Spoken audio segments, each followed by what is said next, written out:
नमो कृष्णाय नमो श्री गुरवे परम ब्रह्मणे।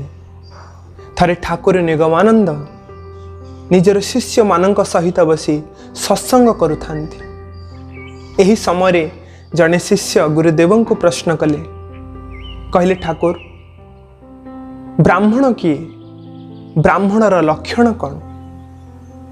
जो व्यक्ति ब्राह्मण आमे ताकू चिन्हबू किपरि?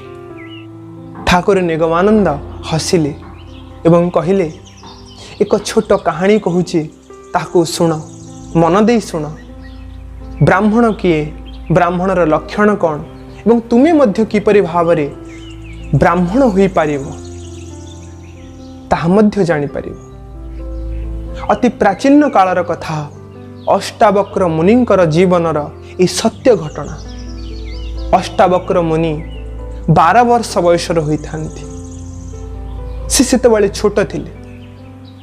से देशर राजा जनक थांती।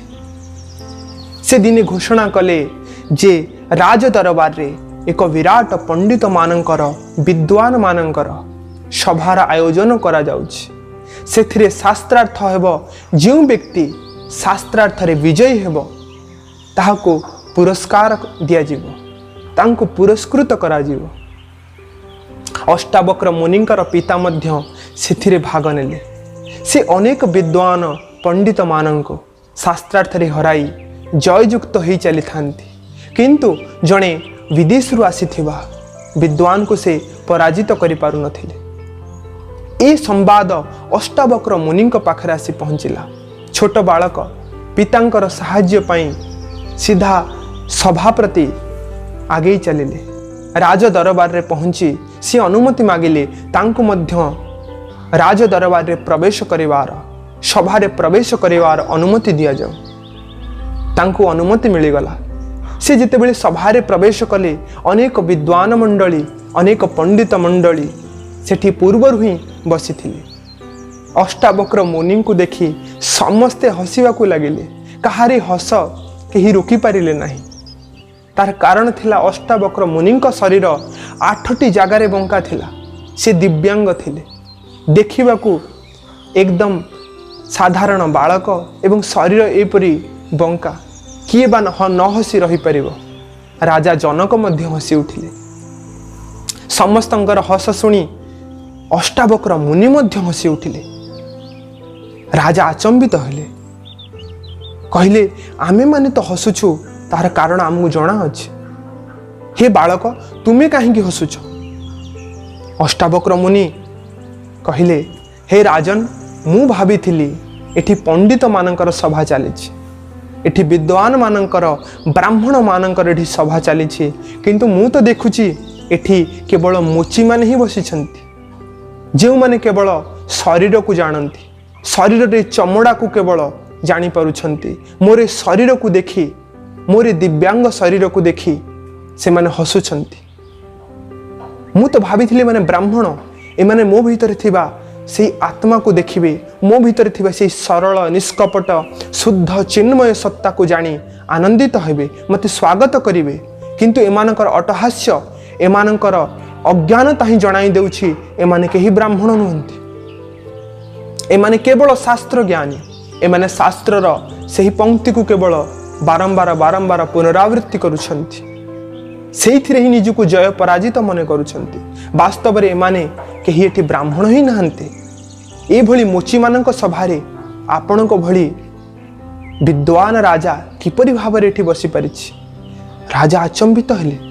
छोट बालक ठारू ए भली ज्ञान गर्भक वाणी शुणी से लज्जित हेले।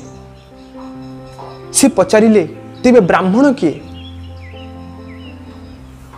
अष्टावक्र महामुनि कहले कि ब्राह्मण होउछि से जी शरीर ठारू ऊर्ध्वरे, शरीर मध्यरे, शरीर ठारू अलगा सही चिन्मय सत्ता को जे जानी पारे, जे ब्रह्म को जाने से ही ब्राह्मण। ब्रह्म ज्ञान को जी उपलब्ध होइछि से ब्राह्मण। से सिना आपण को ज्ञान दे परिबो। ए भली साधारण शरीर को देखी हसुथिबा, केवल शरीर को ज्ञान करुथिबा शरीर को ही सर्वस्व ज्ञान करुवा व्यक्ति माने आपण को किपरि भाव में ज्ञान दे पारिबे। ठाकुर निगमानंद यह कहिले ब्राह्मण किए एबे जानी पारिल? ब्राह्मण होछि सही व्यक्ति जो व्यक्ति ब्रह्म को जाने, प्रत्येक व्यक्ति भितरे सही परमात्मा सत्ता को जानी पारे, जहां पाखरे शरीरर बाह्य ज्ञान तुच्छ, जहां पाई शरीर एक बाह्य आवरण, से ही सिना ज्ञानी। सेथिपाई तो श्रीमद् भगवत गीतारे भगवान श्रीकृष्ण कहते सर्वभूतेषु जेनैकं भावम अव्ययम मिख्यते अविभक्तम विभक्तेषु तज्ज्ञानम विद्धि सात्विकम। समस्त प्राणी मानक मध्यरे जे अखंड भाव रे विद्यमान, जो अखंड सत्ता, जो परमात्मा सत्ता को व्यक्ति चिन्हि पारे, से व्यक्तिर ज्ञान होछि सात्विक ज्ञान। से सात्विक ज्ञान दिने परम ज्ञान रे परिणत हेबो। काष्ठ पाषाण तरु तृण सकल घटे नारायण। सकल घटरे जे नारायण को से ही परमात्मा को अनुभव करि पारे, से ही ब्राह्मण। नहले समस्त तो केवल शूद्र। जन्मना जायते शूद्र संस्कारात् द्विजमुच्यते वेद व्यासात् भवेत् विप्र ब्रह्म जानाति इति ब्राह्मण। वास्तव रे यह सत्य जे प्रत्येक व्यक्ति से जे कौन संप्रदाय हेउथाउ ना कहीं से शूद्र अर्थात से केवल शरीर को ही जाने, जार ज्ञान एवं परिपक्व ही नहीं। जे केवल शरीर को ही मु बोली ज्ञान करे से होछि शूद्र। आ जो व्यक्ति संस्कारित, जहाँ भीतर किसी संस्कार र विकास होइछि, से व्यक्ति द्विज होइथाय, तार द्वितीय जन्म होइथाय। एक मातृगर्भरु द्वितीय संस्कार द्वारा तार भीतर एक नूतन जन्म होइथाय, नूतन व्यक्तित्व ता भीतर जन्म नहीं थाए। से व्यक्ति द्विज होइथाय। जितेबेले से शास्त्रार्थ शास्त्र ज्ञान वेदर ज्ञान को हृदयस्थ करे, कंठस्थ करे, सेतेबेले से विप्र बोलाए। एवं जितेबेले से शास्त्रर समस्त शास्त्रर परम जानिबार वस्तु, समस्त शास्त्रर लक्ष्य, जीवनर परम लक्ष्य परमात्मा को जानी पारे, सेतेबेले से ब्राह्मण हुए। ब्रह्मवित् ब्रह्मैव भवति ब्रह्म जानाति इति ब्राह्मण। जेतेबेले से ब्रह्म को जाने तेबे जाई से ब्राह्मण हुए। अन्यथा केवल शारीरिक ज्ञान शास्त्रीय ज्ञान को नहीं कहीं के ब्राह्मण हुई पारे ना। तेणु तुम माने होछ मोर भक्त, तुम मान को ब्रह्मत्व रे प्रतिष्ठित कराइबा मोर लक्ष्य, मो जीवनर परम संकल्प। प्रत्येक गुरुंकर यह संकल्प जे प्रत्येक व्यक्ति को, प्रत्येक व्यक्तित्व को ये साधारण बाह्य ज्ञान रु मुक्त करी परम चेतन ज्ञान रे प्रतिष्ठित कराइबा, ज्ञानर सर्वोच्च सोपान रे पहुंचाइबा। तेबे जाई गुरुंकर सार्थकता, तेबे जाई शिष्यर जीवन धन्य। गुरुंकर एकमात्र लक्ष्य शिष्य को ब्रह्म ज्ञान रे आरूढ़ कराइबा, ब्रह्म ज्ञानी कराइबा। ठाकुर निगमानंद यही भली भाव में शिष्य मान को बुझाई से दिन ब्राह्मणर लक्षण अत्यंत संक्षेप दे पारिथिले। जो व्यक्ति शरीर को नुहे शरीर भीतर थिबा से चेतना को देखे, व्यक्ति पापी कि पुण्यात्मा ताकू न देखी शरीर थिबा से निर्विकार चिन्मय सत्ता को देखे, व्यक्ति कला कि गोरा कि हिंदू कि मुसलमान ये समस्त भेदभाव को भूली जितेबेले से सार्वभौम ज्ञान रे प्रतिष्ठित हुए, जितेबेले देखे जे सर्वम खल्लु इदं ब्रह्म वासुदेव सर्वम विष्णुमयम जगत। सकल घटरे से जितेबेले नारायण को दर्शन करे सेतेबेले से जाई ब्राह्मण हुए।